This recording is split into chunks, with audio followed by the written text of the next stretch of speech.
Hi Flosstube, it is Helen D. I'm back with another tutorial. Today I'm going to be finishing this piece. This is Woodland Critters Tier from Erin Elizabeth Designs. And I wanted to finish it as a stand-up, but sometimes if a piece is a little wider, when you finish it as a stand-up it kind of curves a little, and that can make it harder to see the edges of the piece.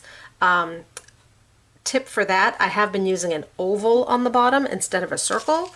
But I thought for this one, I'm going to make it a flat stand-up, and that way I know that the whole front piece will be seen. Also, bonus for those of you who don't like using a sewing machine or don't have access to a sewing machine, no sewing machine. So in order to make this a flat stand-up, the piece that's going to hold it up is a place card holder or a table number holder for like a wedding or any time that you would have table numbers on a table. I got these, a whole big pack from Amazon. I just searched table number holders. They come in all the colors. This one happens to be black. This is the same kind of thing I've been using on my trees, only that one has the wood stump, but it's the same thing. So that's what we will use to kind of stand it up. So the first thing I need to do is figure out my sizing. Now in order to do that, I have a light board or a light box. I'm not really sure which one you want to call it. It turns on, it lights up. So that way you can kind of see from underneath how things are, and it's a little easier to make a template. You can also do it holding things up to a window or a light. This, just because I do enough finishing, it was around $20, so it wasn't overly expensive, and it just has helped quite a bit. So what I do first when I'm finishing out my sizing for a stand-up is I figure out how much extra I want to see on the sides, and then I measure from my widest point. Now in this one, you'd think that the bottom of the tier would be the widest, but there's actually 2 stitches longer on this little bit of leaf. So I measured that, and I figured if I did 3/8 of an inch on both sides, it would put me to 5 1/8 for my width. So then I'm going to take a regular sheet of paper, just make one big line, and then from that I will measure 5 1/8.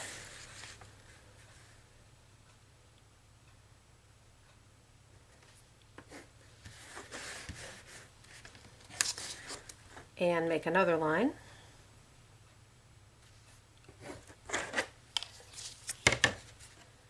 And that should be my width. And then what I like to do is make a line in the middle of that. So if this was 5 1/8, it would be 2 1/2 1/16. So it'd be roughly here. That way I'll know where the center is, and that comes into play when you're making the top. So I have this roughly. I'm going to come over here, and sometimes you probably won't be able to see. So if I turn it up, and I've got to decide which way actually works better, putting this on the bottom or the piece on the bottom. Yeah, that's not going to work. So if the piece is on the bottom, I'm trying to look through, and again, I've got all these lights on me now, to see if I have enough space. I can tell I do, I'm sure you can't. So to make the top, I go in with a compass. I have a circle template, but it doesn't go this big. It only goes to 3 1/2 inches. So I can just pop a pencil in here.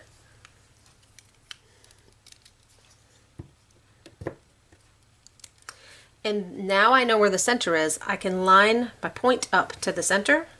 And then I don't like to go right to the edge because that would give me a really tall. I like to go a little past. So if I go a little past,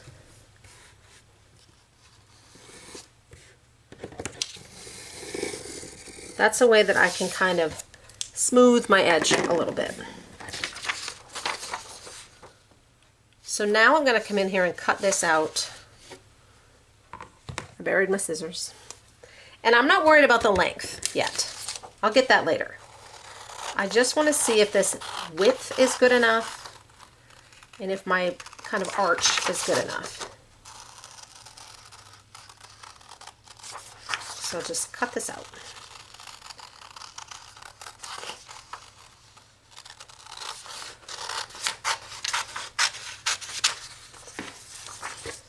So now it's a little easier when I turn this on to set this on top or under. Now I can put it under. And I can really see, again, you might not be able to, but I can see, yep, I've got the right amount of side I want on the sides, and my arch looks good. So now I'm going to come in here and figure out how much of this bottom can I cut off. And I'm going to just kind of say, all right, that's about how much I want on the top. It's about the same amount, a little less than a half an inch. How much do I want on the bottom? Do I want it to go right to the base? Do I want a little bit? I'm just going to come in here and make a line. I made a line like 5 aida squares down. So now I can just try and make a straight line.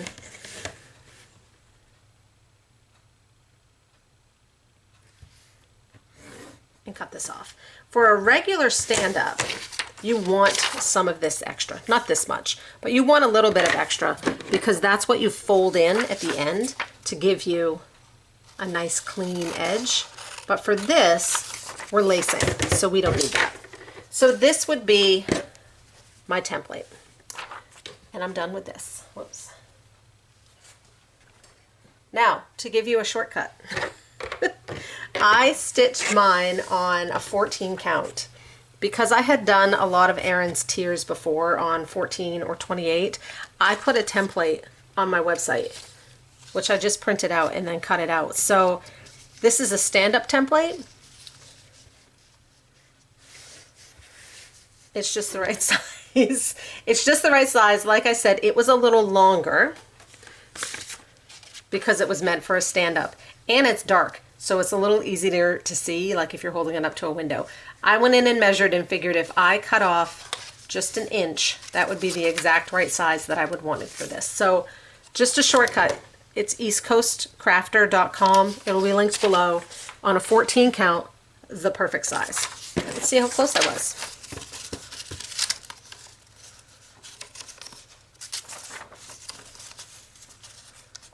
That was pretty close. My new one is a little more arched. My older one is a little wider, so that could be whatever look you prefer. Like this one is just a little wider, this one is a little more arched, so whichever one you like. So now that I have my template, I went and I got a piece of mat board, and I traced and cut out 2. Now, if I wanted to do this a little more arched, I could come in here and just line this up, trace the difference, and trim it up. But we're going to go with what I already cut. So I have 2 pieces of mat board. I like to put batting on. Sorry for the reach. I didn't grab my tape. I like to put batting on so that way it gives you a little more wiggle room when you're lacing your piece. And it kind of just gives it a nice squishy finish. So I cut a small piece just so we wouldn't have the big giant one. I'm going to go in with some double-sided tape. This is acid-free tape. It's Scor, S-C-O-R. It's thin, but it's really easy to just rip. I use a lot of this stuff, and it's really affordable. I get it on Amazon. Less than $10 a roll, I think. And it lasts quite a while. So I put some on, kind of just both pieces. I line them up so that I know, you know, in case one side was a little off, I tried to get them as close as possible. So now I have my front and my back. So we'll just pick one of those, it doesn't matter. And pick the cat hair off our batting.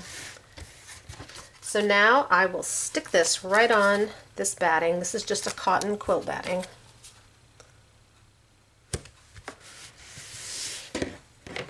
And then I'm going to come in with my scissors and just trim this up. You could use a rotary cutter for the straight parts if you wanted, but sometimes when I'm filming I don't have the most table space. So we'll trim it this way. Now when I show you these, we're going to do the front, and then off camera I will do the back, and then I'll show you how we put them together because they're done exactly the same. Okay, so there's my batting on my mat board. It's pretty close. It's not perfect. There's some little bits, but it'll be fine. So, I lost my stitch piece. Here's my stitch piece. I have not used any interfacing on this. Typically, I use interfacing if it's a piece that I'm using stuffing, because I'm really going to be poking at that stuffing and I want to stabilize it a little and I don't want to snag things. So with this, there's no stuffing. So I'm not going to interface it. I'm going to put this on here. I'm going to hold it up to the light, which you won't be able to see. Maybe you can see it if we pull this.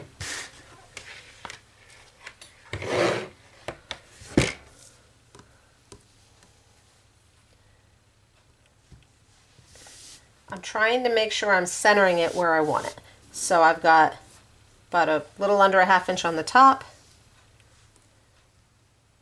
and on both sides and on the bottom.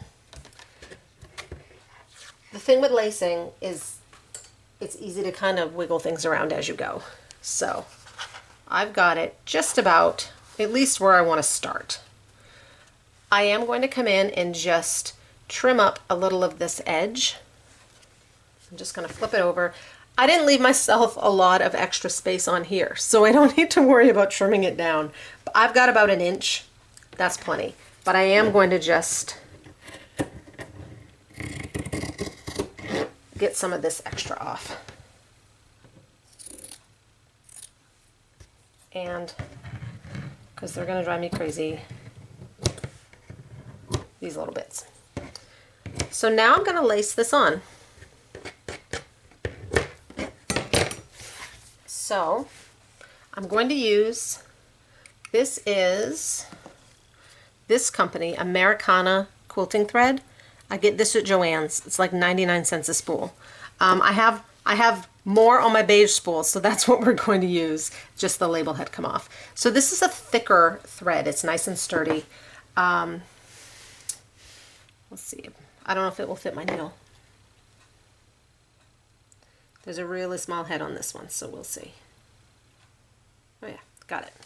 So I'm gonna take off, like I'm opening my arms all the way, and that's what I'm gonna cut off. We probably will need to use 2 pieces. But sometimes for myself, I've found if I make my string too long, my thread too long, I'm just gonna get it tangled up everywhere, and it's gonna be a big mess. And I would be more frustrated trying to fix it than if I would have just used 2 smaller pieces. So that's what we'll do. I'm tying a knot at the end. And then I'm trying to even these out a little just to make it a little more workable. So I'm going to start, when I lace an arched piece, I like to do the sides, and then I go from the top to the bottom. So I'm just going to come in here on one of my sides and just pop my needle in and out, and I may have to do that. It's in. I don't know how big if my knot's big enough. I'm going to go in and out again just right there, just to really hold it in place.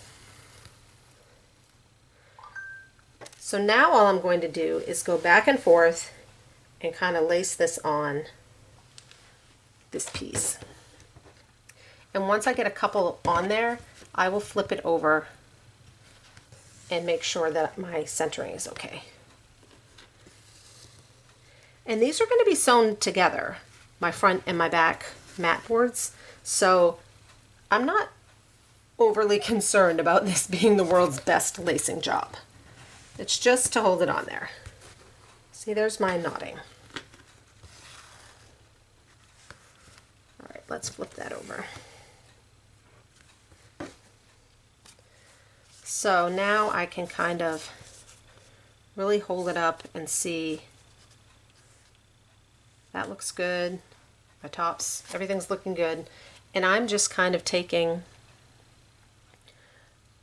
just a little bit, go on one side, go in and out,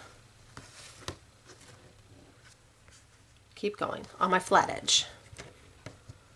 Once I get up here to the curved edge, I'll change it up a little.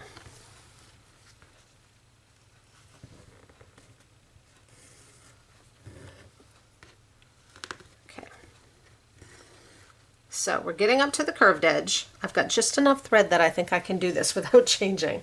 So once I get up to my first curved edge, I'm going to come in here and kind of pinch it down a little bit, right? Just to kind of, some people will do this and just glue it, but I just come in and lace. I'm going to come in here and see if I can pick up where those two connected. I may have to do it off camera and then hold it up if I can't. So I just kind of picked up a little of the one underneath and a little of where the fold was, just to kind of tack that down. Then, and we'll have enough to just do it before we change, I come all the way down here to the opposite corner, and I'm going to fold this corner in. So it's our laced here. I'm going to come in and just kind of pull this flap down and then tuck it up. And that way I have an edge. So now I'm going to come down here and do the same thing, where I'm going to try and take a little bit of my folded piece and the piece on the edge, and I'm going to come in there. And then typically before I go on, I will go through and sew this corner right down. So I'm just kind of coming in so I can go through the folded over piece and the piece underneath and sew that right flat. Now, typically, I would then keep going up and keep going. We need new thread. So I'm gonna tie this off and tuck it so that my tail, when I cut it, will be inside, not sticking on the outside. And get a new piece of thread.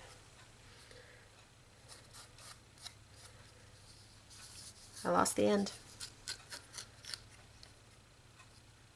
Oh, I really lost the end. Here it is. So again, I'm going to do an arm's length, maybe a little more, and hope that this is enough to get us through to the end. So now basically what I do is I come up and I do a little bit of the round piece and then a little bit of the flat edge. And at some point when I get to the other side, I'll do the same thing on this corner where I kind of tack it down in. Okay, thread this needle. Ooh, this is a long one. We'll see if choice words are said.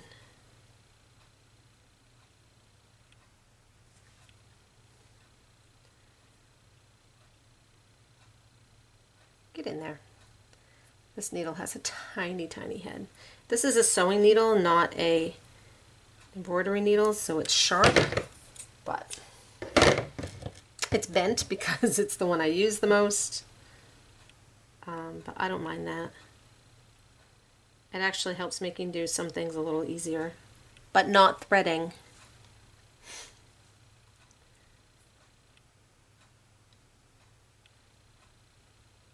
There we go.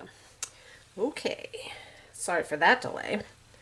So I'm going to start down here where I just was and come in and anchor that thread again. So I'll just come through and then come through again, just so I know that I'm good and knotted. Good and knotted.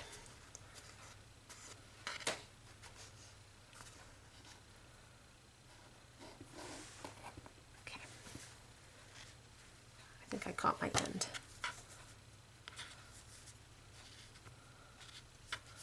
Well, I'm good and knotted, and I'm just going to cut one of them. Boop. There we go. So now I can come up from this corner back up here to where we made our kind of fold and do the same thing. Just kind of pinch it down and fold again. Come in here, scoop a little bit of each, pull that through. There's a lot of flip-flopping. So then I'll come back to this straight edge.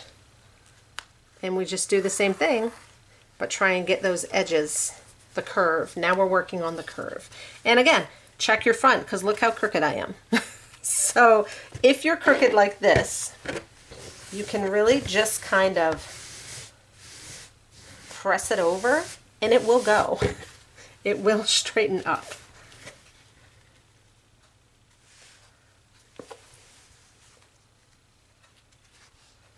Right, I'm on the bottom, back up here to the top.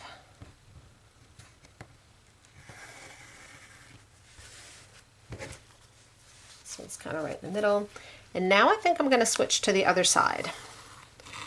So instead of going here, I'm going to start on this side, kind of tuck it in, fold it over a little, and then get under there. Then I'm going to come back to the bottom and we'll do the same we did over here where we tuck the flap under a little, fold the bottom up,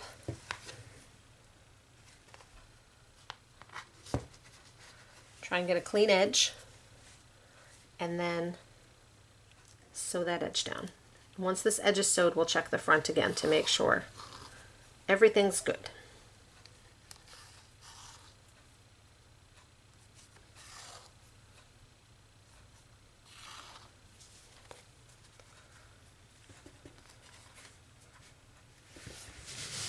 Now, I went too far the other way. Okay, so now we just have to finish up. We're going from the corner, kind of finish this curve a little bit and make sure all the bottom's up.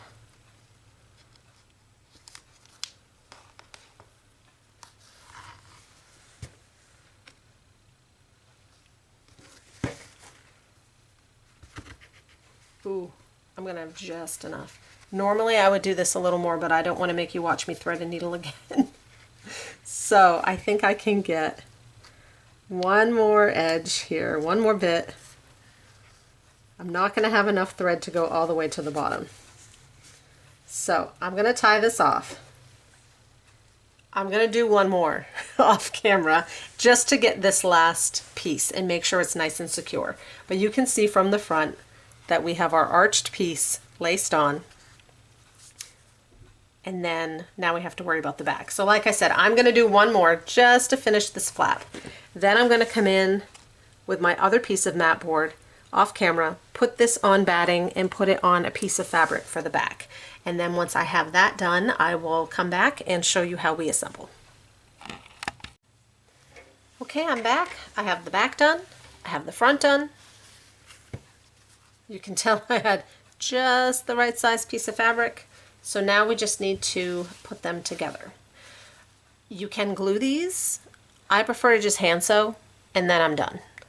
If you're gluing with like an Aleene's or something, you have to wait for it to dry. I just do a quick rough hand sew. I'm going to cover the edge with cording anyway, and then I'm done.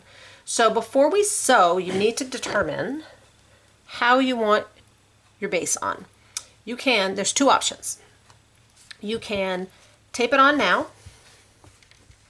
I pre-threaded that needle for us for later. You can tape it on now so that it's on there, and then when you're sewing and stuff, you just, sometimes it's a little tricky down there on the edge. If you want to slide it in after, that is an option. That's what I'm going to do. I've done it both ways, but to show you, I'm going to slide it in after. One thing you need to do, and I didn't the first time, you need to put some tape down, because this part is going to get all kinds of tangled in there. So I have my thicker tape. This is Stitchery tape, and I'm just going to come in here and make a channel so that when that goes down in there, it won't snag everything on its way. I'm going to do that on both sides.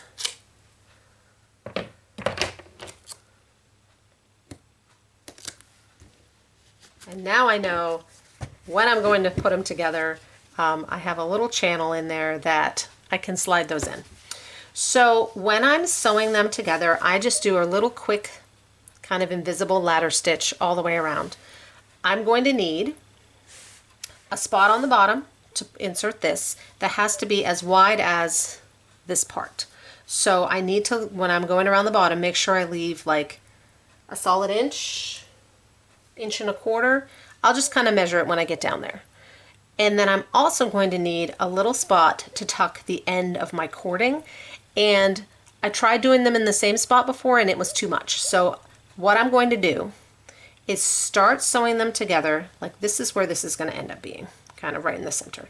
I'm going to start over here. And I'm going to come along and just sew all the way around. And then when I get back to like over here, I will come back on camera and we'll go from there. So I have my needle, thread it up. Sometimes I put a little piece of stitchery tape in here to kind of hold them together while I'm sewing, but because we have that channel, I just don't want it to be in the way. I'm going to come up through on one of my sides, it doesn't matter which. And right about where I said I'm going to start, I'm just going to start so that then my thread is on the inside. That's the only thing starting like this does. So that little bit is on the inside. So now I'm going to hold them together. I happen to be on the backing fabric. Once I get a couple stitches in, I can hold this closer. So I'm going to come in a little bit on the stitching fabric and then a little bit on the backing fabric. And I already have a knot.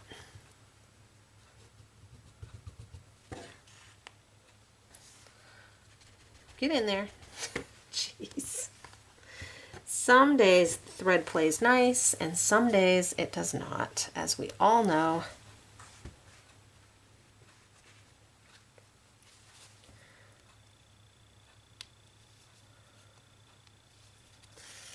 All right, now that they're kind of at least held together a little bit. So I'm on the back right now. I just come in the front, just snag a little bit, drop my needle.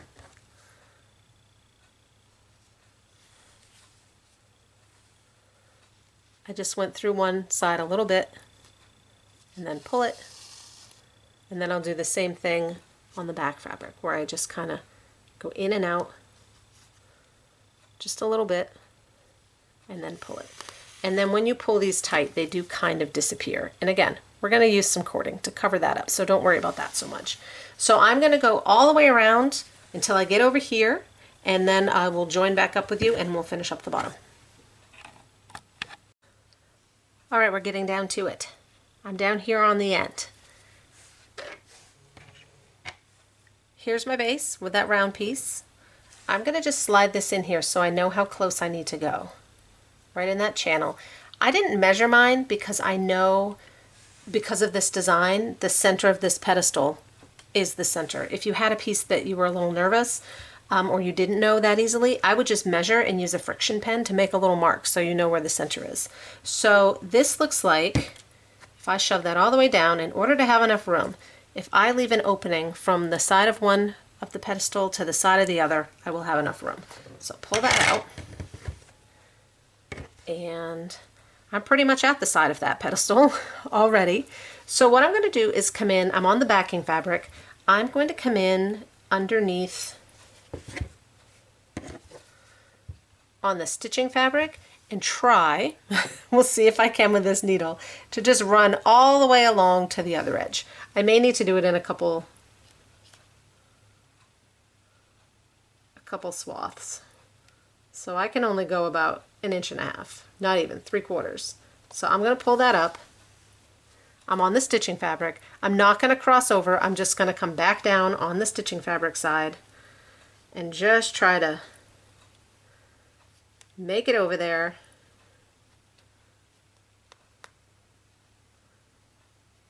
A longer needle would have been helpful, but I didn't want to have to thread my needle again. One more and I can do it. There we go. Just so that then that thread is not in my way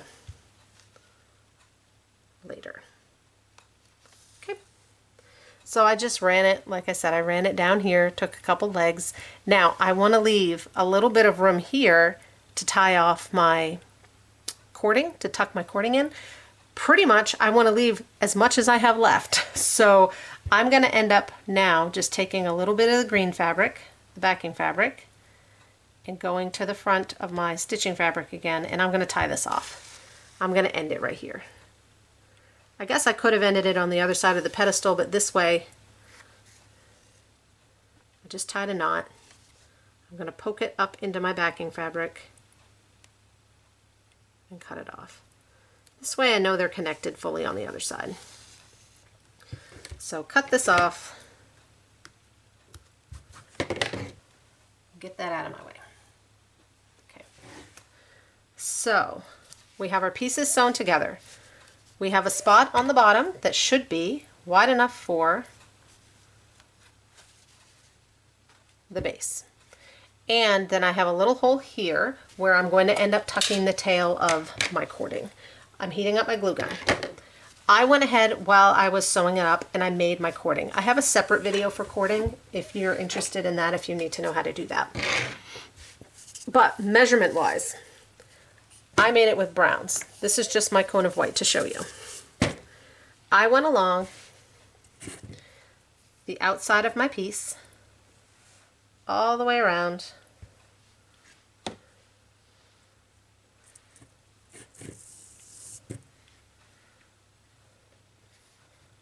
All the way around the outside of my piece.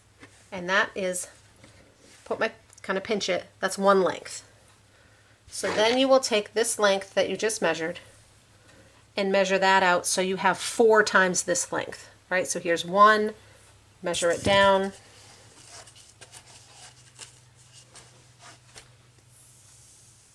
There's 2, pinch them where they meet, flip it over again.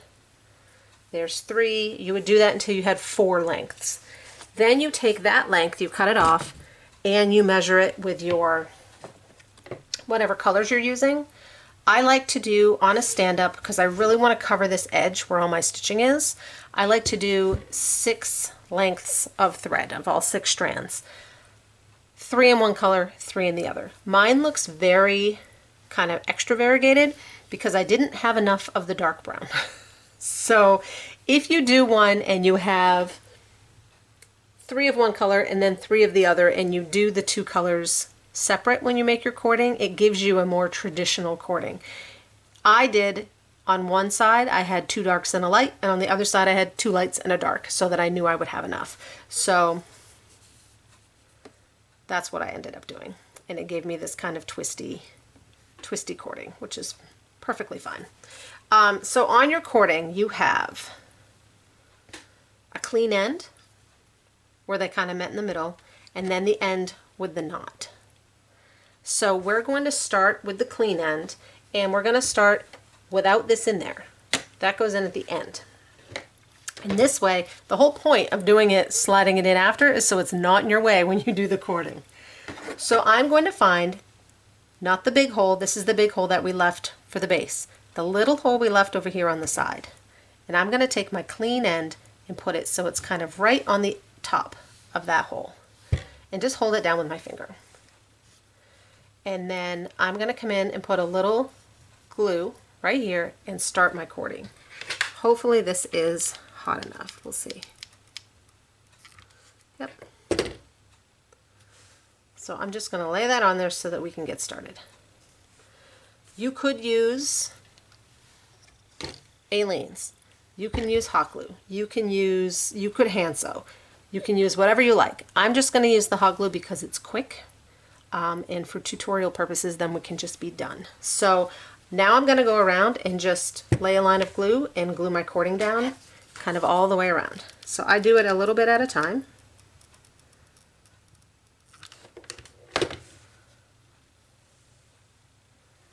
Lay that in there.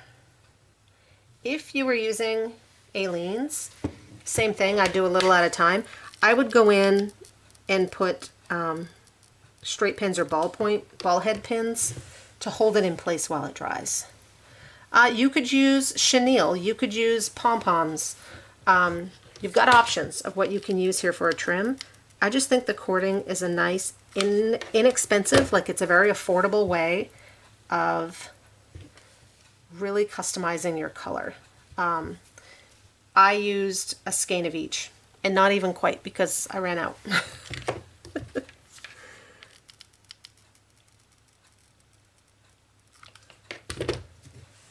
I guess I could have done 3 and 3. I think I had 3. I don't remember. I don't remember what I had, but this is what my cording looks like.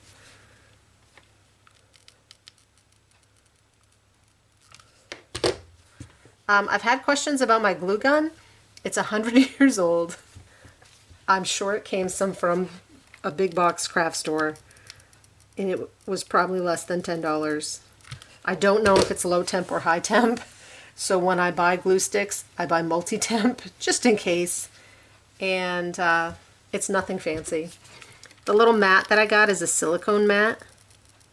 I don't know if you can even see that over here that I set it on, just in case it drips so it doesn't get on the table. You could use a spoon rest, right? If you could find a silicone spoon rest, that would work great too. Or paper plate, it's what I used before I had this. Okay, now getting down here to the end, I'm going to turn the corner and go right up to where we started leaving our hole. Okay, so the tricky part here, we want to glue the cording to the front, not the back, so that we still have that hole. So I'm going to come in and put glue just on this blue section. My fabric is the blue, and try and get it so that it's just on the blue, this fuzz in there, not on the green.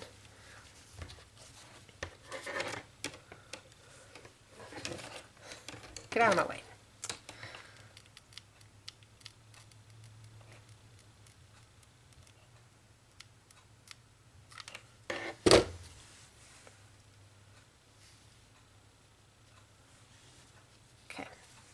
So hopefully we are just on the blue, not on the green, so that we still have that little channel that we made. Okay, and then that brings us over here to the edge where we were. I had some little scraps. This is all I had left of my brown. So I'm just going to pull one little strand, and I'm going to tie off this piece, and I'm going to try and tie them pretty much just where they meet, if not a little over. So I'm going to flip, if I can, the clean edge out of my way.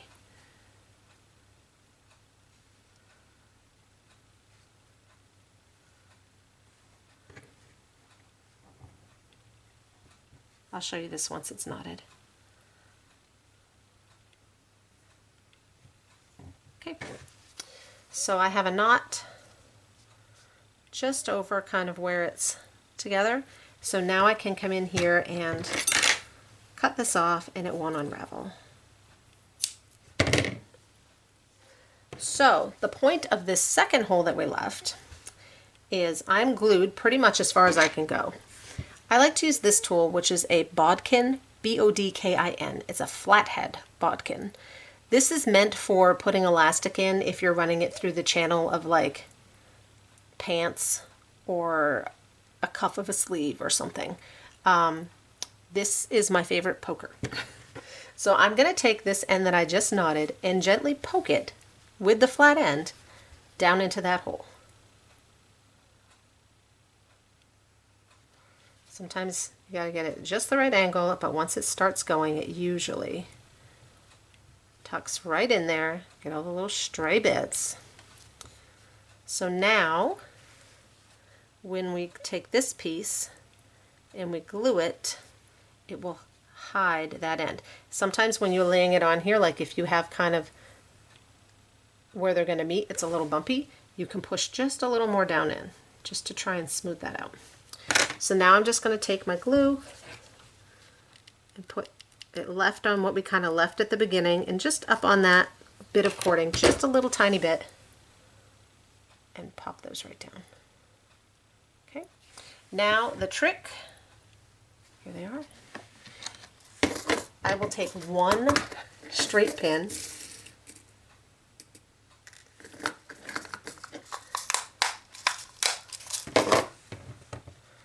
and right where this kind of bubble is, where they lined up, put my pin right in there and push it down, and it will hold it. It'll kind of hold it as flat as possible down in. So there it is, except it's not going to stand up on its own. So now we just take our little stand and gently find this hole, because we don't want to snag our cording, and slide that in there. And because we're putting it in after, we can get it Like if you want a little bit showing, you can have a little bit showing. If you want it right flush up against, right flush, I'm going to do mine right flush up against. But what I'm going to do before I kind of finalize it in there, I'm going to pull it back out again. I'm going to take some Aleene's and try and squeeze some in that little section just to hold it in place. And as it dries, hopefully it will help hold. So I'm in there. I know this angle won't be right for you. So I'm just going to poke the end in there and give it a squeeze. This dries clear, so hopefully I didn't make a mess, but if I had, it would have been okay. And then line this up where I want it. Push it all the way in. And kind of just give that a bit of a squeeze. And hold it down there for a second. It's not going to dry quickly, but hopefully by the time, you could squeeze some hot glue in there too if you wanted to. So hopefully that will connect enough that as it dries, it will hold everything together. And then, ta-da! We have a flat stand-up that will have a little stand all on its own. You can set that on a shelf anywhere. And like I said, because we did it flat, none of this curved, like you can see everything. And that's just kind of a different option if you don't have a sewing machine, or if you want to just try something different for a flat stand-up. So I hope this was helpful. I will list below in the description box the things I used. So if you want a quick reference and stuff, everything is there. And I can't wait to see what everyone comes up with. Bye.